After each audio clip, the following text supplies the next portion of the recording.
오늘 이사야 4장은 3장의 내용과 이어지고 있는데요. 짧은 구절이지만 4장 1절의 말씀은 백성들이 하나님 앞에 죄를 짓다가 어떤 지경까지 몰리게 되는지를 잘 보여줍니다. 참 어렵습니다. 여인들이 이 수치를 면하기 위해서 7여인이 한 남성에게 가서 내가 어떻게든 다 먹고 살고 할 테니까 그저 나의 좀 이러한 신분들을 보장해주고 좀 생존권을 좀 지켜달라라고 얘기를 하고 있는 모습이죠. 매달리고 있는 여인들도 그 매달림 가운데 있는 남성도 누구 하나 쉽지가 않습니다.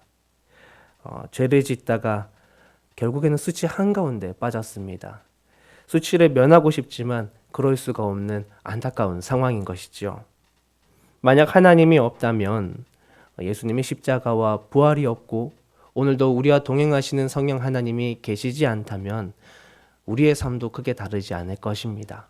우리가 아무리 잘 살아보려고 애써 본들 그 마지막은 결국 수치를 면할 수 없는 안타까운 삶이 되어지겠죠. 그러나 하나님 우리를 사랑하시고 우리가 알지 못하는 방법으로 지금도 이 역사를 주관하고 계십니다. 그 가운데 주님의 말씀을 따라 걸어가면 오늘 주의 말씀 속에 나와 있는 모든 은혜가 저와 여러분의 삶에 있을 줄 믿습니다. 주님이 말씀하십니다. 그날이 되면 여호와의 싹이 아름답고 영화로울 것인데 그때 남아있는 자, 머물러 있는 자, 그때까지 생존하여 끝까지 살아남은 자들은 주님의 그 소산을 다 누리게 될 것이라고 주님 말씀하십니다.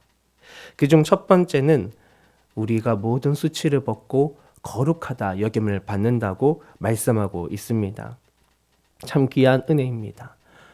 우리가 이 땅을 살아가며 어느 누구에게 그렇게 존귀함을 받을 수가 있을까요? 사람들의 시선과 판단이 끊임없이 넘쳐나는 이 세상에서 사람들은 저마다 삶의 가치와 목적을 찾기 위해 애를 쓰고 있습니다. 그런데 그나마도 있는 사람들이 그렇게 가능합니다. 아무 노력하지 않았지만 그저 우리나라나 다른 어떤 기타 선진국에서 태어나 자란 사람들, 그들에게는 이런 고민이 가능하죠. 하지만 당장 먹을 양식조차 없는 이 땅에 다른 곳에 살아가는 수많은 사람들에게는 그런 고민조차 그들의 삶에서는 사치처럼 느껴집니다. 수없이 사람이 죽어나가는 현장 속은 인간의 가치와 존엄성이 한없이 무뎌지는 곳이기도 하죠. 우리의 가치 판단은 너무나도 쉽게 흔들립니다. 우리는 당장 내 삶의 기반만 좀 흔들려도 내 옆에 타인들을 돌아보기가 어려운 그런 연약한 존재들이죠. 그러나 하나님은 다릅니다. 주님은 우리를 만드신 분이고 우리를 나보다 더 잘 아시는 분이세요.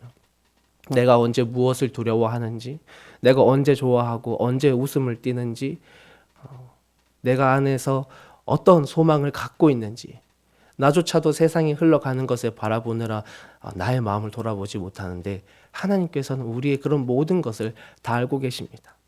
그런데 그 주님께서 믿음으로 우리가 그분을 따라가면 오늘 우리를 존귀하게 여기십니다. 우리의 신분을 다시 바꾸실 것입니다. 우리를 인정해 주시고 아낌없이 사랑해 주십니다. 그리고 4절을 보면 그분이 우리의 모든 죄를 씻어내실 거예요. 심판하는 영, 소멸하신 영이신 그분께서 우리를 깨끗하게 하십니다.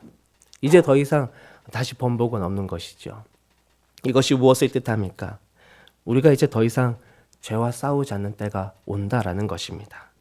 끝나지 않을 것 같았던 인생의 고뇌가 다 끝이 나는 그 날이 온다라는 것입니다. 하나님과 함께 영원롭게 살아가는 그 때를 사실은 지금으로서는 좀 상상하기가 어렵습니다. 죄의 종을 벗어내고 주님의 자녀가 되었지만 여전히 주님 뵈기가 부끄러운 그런 하루들이 있기 때문입니다. 죄를 안 짓고 살아본 적이 없어요. 그런데 믿음으로 끝까지 남아있고 끝까지 주님 붙들고 살아가면 언젠가 그게 다 끝이 난다고 합니다. 너무나 기대되지 않습니까? 마지막으로 5절과 6절을 보면 이스라엘 백성들이 출애굽하여 광야를 걸을 때 그때 임재하셨던 하나님의 모습이 떠오릅니다. 불기둥과 구름기둥으로 그 백성들을 인도하셨죠.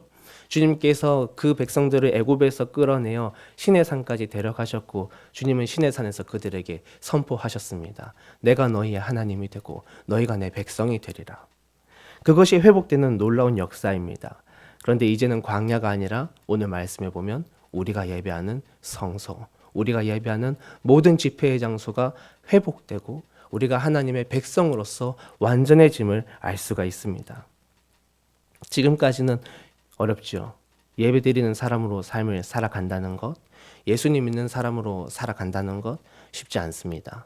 때로는 사람들의 오해를 받기도 하고 눈총을 받기도 하고 우리가 그렇게 삶을 살아가며 때로는 가족과 부딪히기도 하고 참 많은 일들이 있지만 그날이 오면 달라지는 것이죠. 이제는 예배드리는 것이 당연하고 하나님께서 우리의 모든 예배의 자리를 지켜 보호하시는 정말 우리가 완전히 하나님의 백성으로서 살아가는 그때가 올 것입니다. 사랑하는 주님의 자녀 여러분, 하나님 앞에 예배자로 남으시기를 간절히 소망하고 축복합니다. 주님께서 저와 여러분의 신분을 바꾸시고 수치를 씻어내시고 존귀한 자로 회복시키실 것입니다. 고단한 죄와의 싸움을 모두 끝내고 정말 두려움 없이 하나님 앞에 예배하며 살아가는 그때가 올 것입니다. 그날에 우리는 여호와의 싹이 아름드리 나무가 되어서 많은 백성들이 머물고 쉬는 날을 보게 될 거예요. 그때에 그 나무 그늘 아래 저도 여기 계신 모든 분들도 함께 계셔서 만나고 얼굴 보고 이렇게 웃을 수 있으면 좋겠습니다. 이 믿음을 가지고 우리가 오늘 하루를 살아갈 때 오늘 하루도 주님 안에서 더 소망을 얻고 힘을 얻고 그렇게 주님과 함께 동행하시는 저와 여러분 모두가 되시기를 주의 이름으로 축복합니다. 기도하겠습니다.